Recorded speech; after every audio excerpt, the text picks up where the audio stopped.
ครับก็เดี๋ยวเราก็จะมาเปลี่ยนตัวชิป CPU กันนะครับของ Philips 32 PFL 3605นะครับก็คือตัวนี้นะ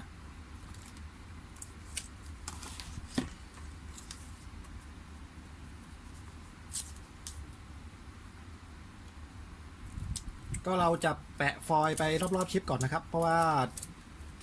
เวลายกชิปเนี่ยตัวอุปกรณ์ข้างๆจะได้ไม่หลุดหายไปนะ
แล้วก็สำหรับตัวชิปเบอร์นี้ก็มีขาอยู่ด้านใต้นี้ด้วยนะครับเพราะฉะนั้นเนี่ยตอนถอดก็ต้องให้ตะกั่วที่ใต้ชิปละลายด้วยนะครับถึงจะยกขึ้นได้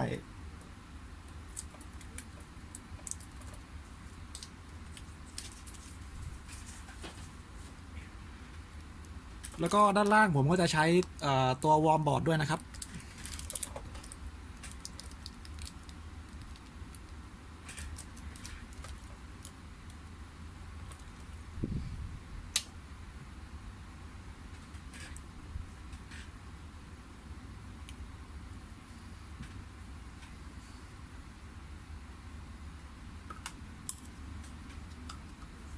จากนั้นก็เติมฟักไปรอบๆสักหน่อยนะจะได้ถอดง่ายๆ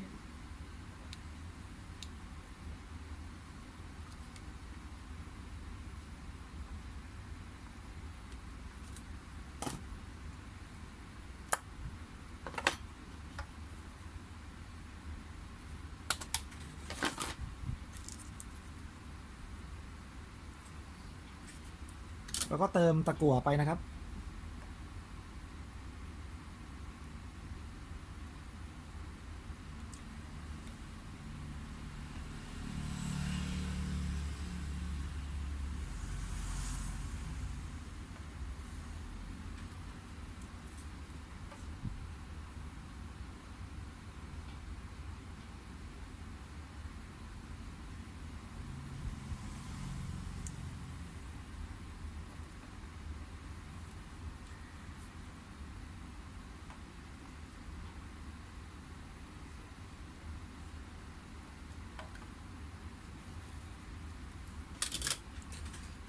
นะครับเติมทั่วแล้วก็ใช้ลมร้อนเป่านะ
ก็จะเห็นว่าถอดออกมาได้อย่างง่ายดายนะครับก็คือว่าตัวบอร์ดพวกนี้เนี่ยถ้าเราไม่มีวอลบอร์ดข้างล่างเนี่ยจะถอดค่อนข้างยากนะครับเพราะว่า PCB ค่อนข้างใหญ่แล้วก็ไอ้ขาตะกั่วตรงนี้นะครับจะละลายยากมากนะก็ปิดวอลบอร์ดด้านล่างได้เลยนะครับ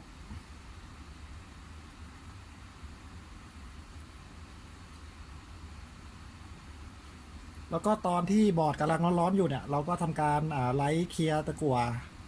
ที่ขาออกนะอย่ารอให้เย็นนะครับเย็นแล้วจะเอาออกยากนะ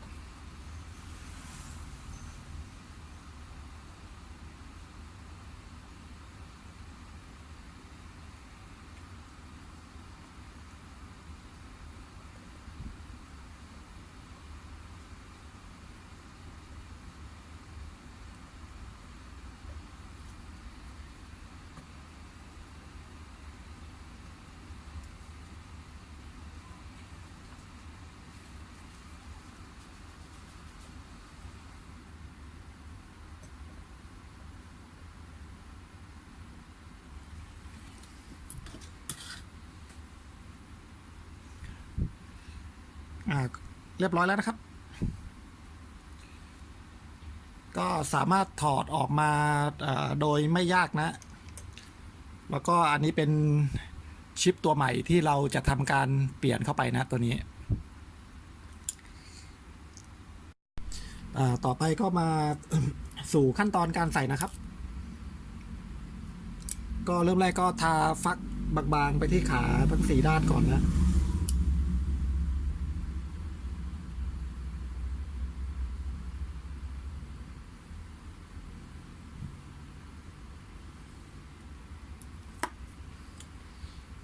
แล้วก็นี่ชิปตัวใหม่นะ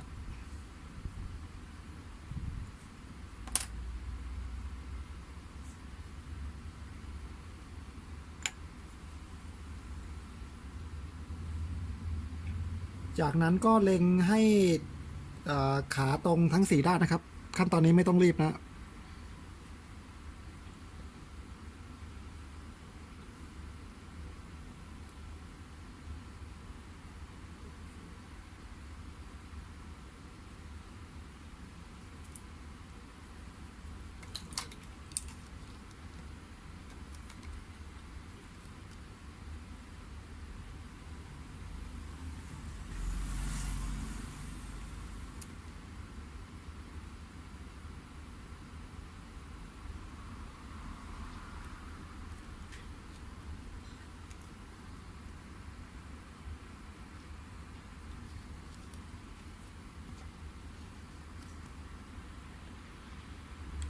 ขาจะค่อนข้างเล็กมากๆนะครับขาใกล้กันมาก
ก็เมื่อตรงแล้วก็ให้ล็อก IC ไว้นะแล้วก็เติมตะกั่วไปที่4มุมก่อนนะครับ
จากนั้นก็ทาฟักบางๆนะครับอีกครั้งหนึ่งที่ขา IC นะสำหรับตัวนี้เราจะไม่เติมตะกั่วลงไปนะครับแบบเยอะๆเพราะว่ามันมีโอกาสที่จะเข้าไปช็อตอยู่ที่ใต้ชิปได้นะครับ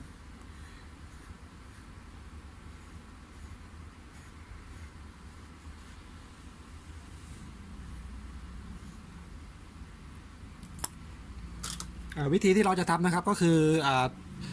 เติมตะกั่วที่ปลายหัวแรงนะครับนะฮะก็คือไล่ตะกั่วไว้ที่ปลายหัวแรงนะครับจากนั้นก็ไป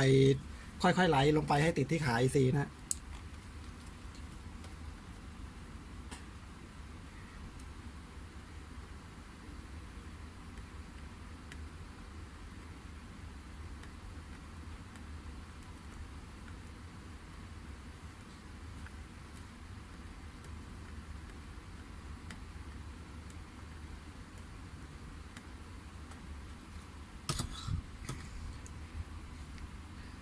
เดี๋ยวมาดูที่ขากันชัดๆเลยนะ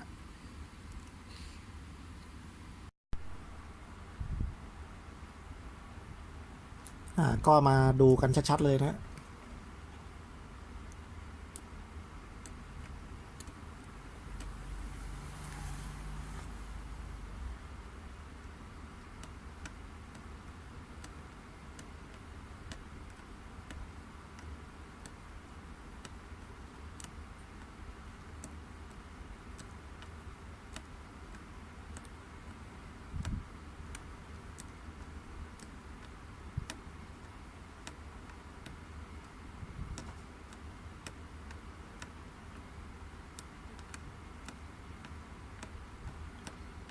ก็คือตะกั่วที่ติดอยู่ที่ปลายหัวแรงกับตะกั่วที่ PCB เนี่ยมันก็จะละลายมาติดที่ขา IC ให้เองนะ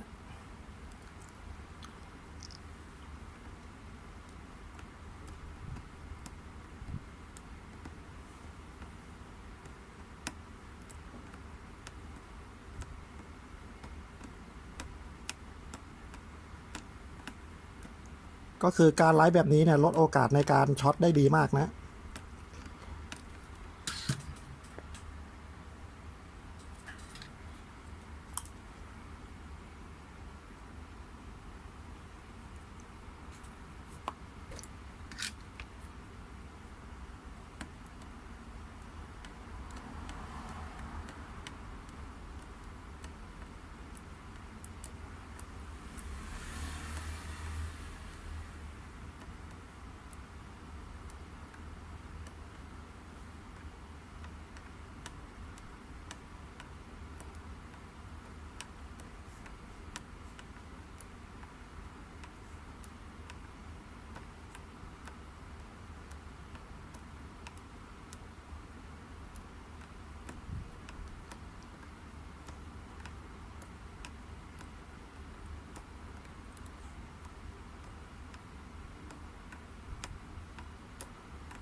โอเคครับผมทำให้ดูด้านเดียวนะก็หลังจากเปลี่ยนเสร็จแล้วนะครับเราก็จะมาลองดูกันก่อนนะครับก่อนที่จะทำการล้าง PCB แล้วก็ติดไอตัวชุดแผ่นระบายความร้อนนะครับมันจะเป็นแผ่นซิลิโคนแล้วก็แผ่นระบายความร้อนข้างหลังอีกทีนึงนะครับ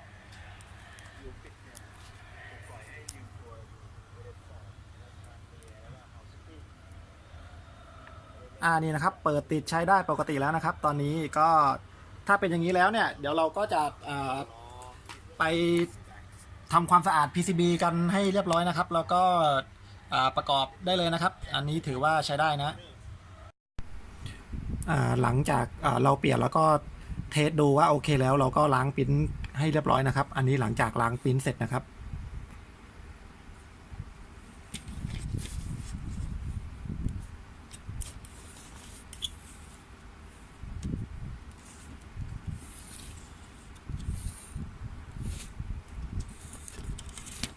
ก็จะได้ประมาณนี้นะครับแล้วก็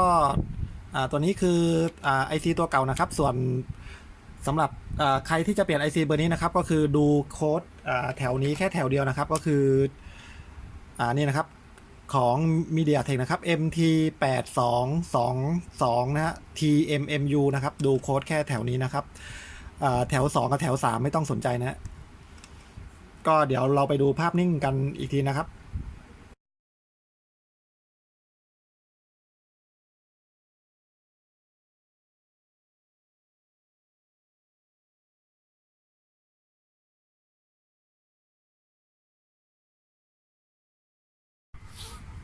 ครับก็หลังจากประกอบเรียบร้อยแล้วนะครับก็มาเทสดูก็ภาพปกติสวยงามดีนะครับแล้วก็ทดลองเข้าเมนูดูก็ยังเป็นภาษาไทยให้เหมือนเดิมนะครับตัวนี้ก็ถือว่าเสร็จสมบูรณ์นะครับอาการนี้ก็ปิดงานนะแล้วก็สำหรับท่านใดที่ดูแล้วชอบนะครับก็ฝากกดติดตามช่องของผมด้วยนะครับแล้วก็อย่าลืมกดกระดิ่งไว้แจ้งเตือนนะครับเผื่อมีคลิปใหม่ๆจะได้ไม่พลาดกันนะ